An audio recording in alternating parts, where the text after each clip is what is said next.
Good evening, Bahamas. Coming up tonight, the Bahamas credit rating is downgraded. The Minister of Finance explains what that means for the economy. Prime Minister Perry Christie announces that an agreement has been reached to sell the embattled Bahamar resort. That story straight ahead.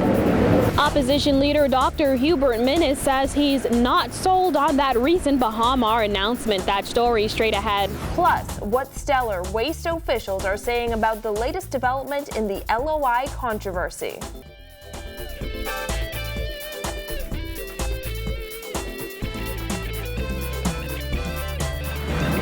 Welcome to our news. I'm Christina McNeil. Thanks for joining us.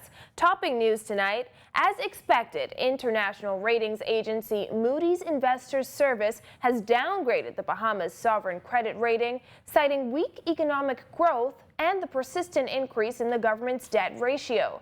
As Giorgio Sturp tells us, the Christie administration remains positive and is actually quite relieved. Giorgio? That's right, Christina. Relieved is how the Minister of State for Finance, Michael Halkitis, described his mood following the Bahamas' credit ratings downgrade by ratings agency Moody'S. The agency lowered the Bahamas' bond and issuer rating one notch from Baa2 to Baa3, despite the threat that they could have been lowered just a little bit more. Halkitis told reporters today the downgrade will give the government at least 12 to 18 months of stability to allow for a ratings improvement. In all the circumstances, we are relieved that we only went down one notch. It's important because we maintain our investment grade. And the second, if you like, positive aspect of this is that we get a stable rating, which means that for the next 18 to 24 months, we should maintain this rating, barring any unforeseen circumstances. And it would give us an opportunity to address some of the issues that they point out. The credit rating currently remains at investment grade status. Despite the threat of downgrading to junk status, Halkitis said when the agency compared the Bahamas' persistent increase in government debt compared to other countries in the region, it was inevitable. Their main concern was the slow rate of growth of the economy. They pointed to some structural issues in terms of employment and labor productivity, etc. And as well, they pointed to the continued government consolidation program, our efforts to improve our revenue collection and control our spending. So in all the circumstances, we're relieved that we are able to maintain our investment grade, and with the stable outlook, it gives an opportunity for some of the reforms that we're undertaking to really take root and to bear fruit. Following news that a new Bahamar agreement has been reached and other major plans in the works for the Family Islands, Halkitis says this should lead the way for a quick turnaround. We all heard the good news last night, and so to the extent that it gets moving, it gets remobilized, it's open, we have people employed, it all contributes to the economy. And so that in conjunction with some of the developments going on in the other Family Islands, Exuma, Abaco, even Grand Bahama, when we see those become fully mobilized and gain some momentum, we should see it add to the growth of the economy, employment, revenue, and so it definitely brightens the picture for us. Halkitis added that in the future there won't be so much emphasis placed on a single project. Back to you, Christina. Thanks, Giorgio, and we'll be keeping an eye on exactly how this will impact the economy. Well, the Supreme Court yesterday afternoon approved a deal that will see the embattled Bahamar resort completed, sold, and opened, according to the government. Prime Minister Perry Christie announced at a press conference last night the long-awaited deal was signed between the government and the Export-Import Bank of China. Dana Smith has the details. After months of strife and speculation, the Prime Minister announced right here at the Cabinet Office last night an agreement has been reached that will see the Bahamar resort completed and sold. Though many specific details were missing, Christie said former employees will be paid, unsecured creditors made whole, and construction will begin next month. Christie declared that Bahamar will be sold to a world-class hotel and casino operator and opened before the end of the 2016-2017 winter season. He dubbed the agreement a signal achievement for the country and a milestone in the troubled history of Bahamar. Details on this deal, however, were scarce. Who exactly is lined up to buy the hotel, how much money it will cost to complete the hotel, what concessions government has granted, and how many employees will be rehired remain unknown. Nonetheless, Christie said his government achieved a key objective. Under the heads of terms signed today by the government and the bank, the remobilization at Bahamar will commence immediately. Construction at the site is expected to resume within a few weeks during the month of September. The bank has committed to fund all remaining construction costs to complete the project. Christie said China Construction will finish the work and will resolve outstanding claims with its suppliers and subcontractors. Under the deal, the government and local utility companies will receive payment for some of their outstanding claims, and Bahamian creditors will receive a significant part and possibly all of the outstanding money owed to them. Bahamar employees will also be receiving sizable payouts. That the thousands of former Bahamian employees of Bahamar will receive the following outstanding amounts due to them: unpaid salaries, severance pay, accrued vacation pay, and notice of payments due to termination. Additionally, sums deducted from employees and former employees' salaries and pension contributions will be repaid. In recent months, there's been speculation that government was planning to give exorbitant concessions, including hundreds of Bahamian citizenship approvals to Chinese investors in exchange for restarting Bahamar, a claim that Christie has dismissed.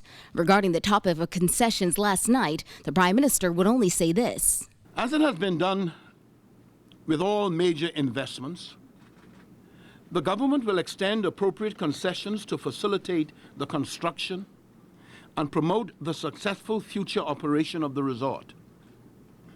The completed project will then be resold or be sold to a qualified world-class operator.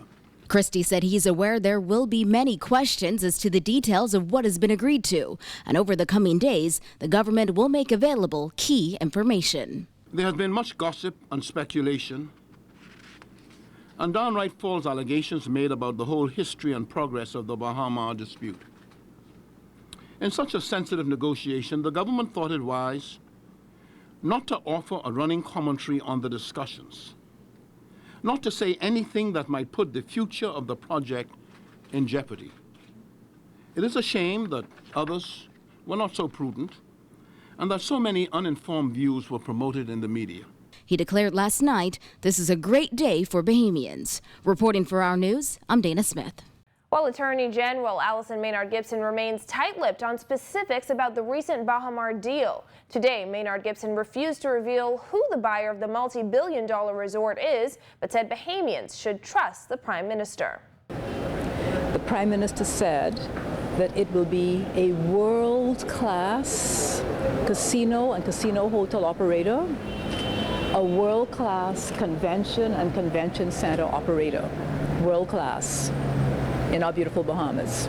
Trust the Prime Minister. Maynard Gibson defended the court system in the Bahamas, saying she was against the case being heard anywhere other than the Bahamas because it would not have been fair to those most affected by the case. The logical place, the only place that this matter should be adjudicated and was very well adjudicated by a very competent court is in the Bahamas. And Free National Movement leader Dr. Hubert Minnis is expressing concern about the lack of specifics in Prime Minister Christie's recent announcement about Bahamar.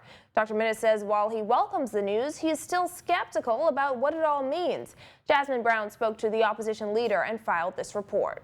Dr. Minnis says he's doubtful over this latest Bahamar development, insisting the lack of details makes it seem like just another empty promise by the Prime Minister. Dr. Minnis called last night's press conference another smoke and mirrors act by the Christie administration, insisting that Bahamian people are tired of the grand announcements. We would be more than happy, both the opposition and the entire Bahamas would be more than happy Bahamar would open,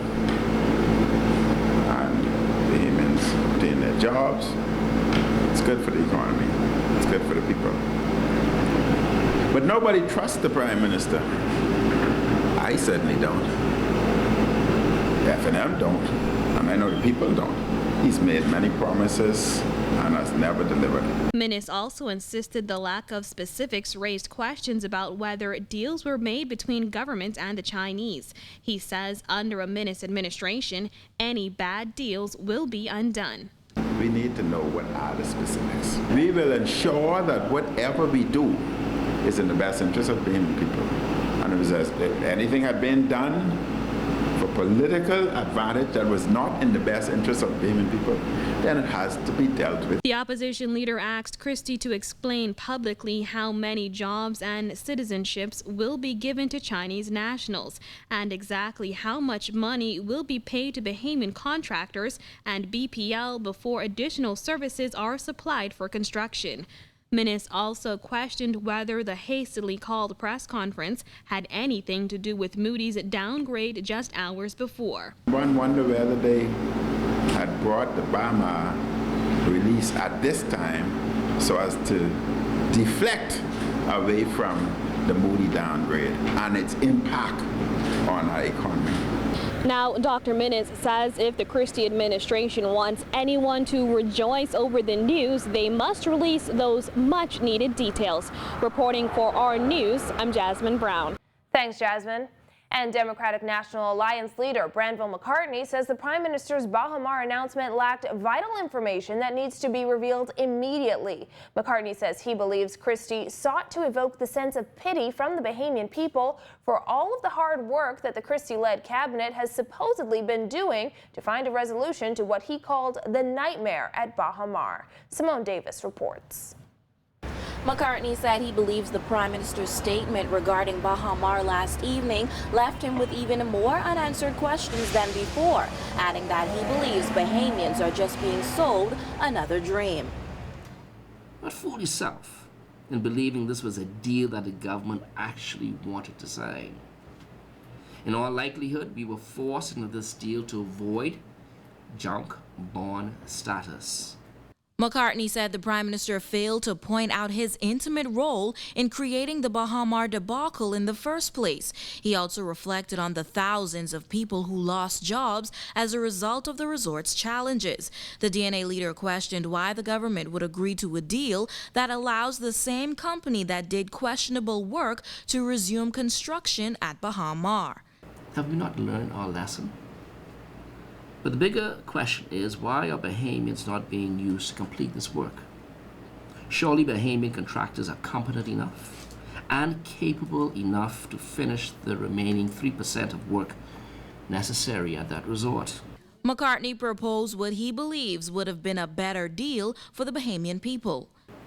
A real deal that we as Bahamians could have been proud of was providing opportunities for Bahamian contractors to finish this resort, collecting all the taxes that were owed to the Bahamian people, paying the thousands of former workers their outstanding monies, and getting this country from underneath a construction company that appears to have this government by the throat.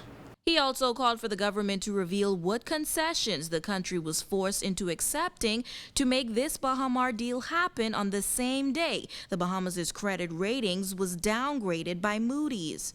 Reporting for our news, I'm Simone Davis. Thanks, Simone. Still to come on our news, the company affected by the $600 million letter of intent controversy speaks out, and the former Minister of Health weighs in on the recent spike in suspected Zika cases. Stay with us.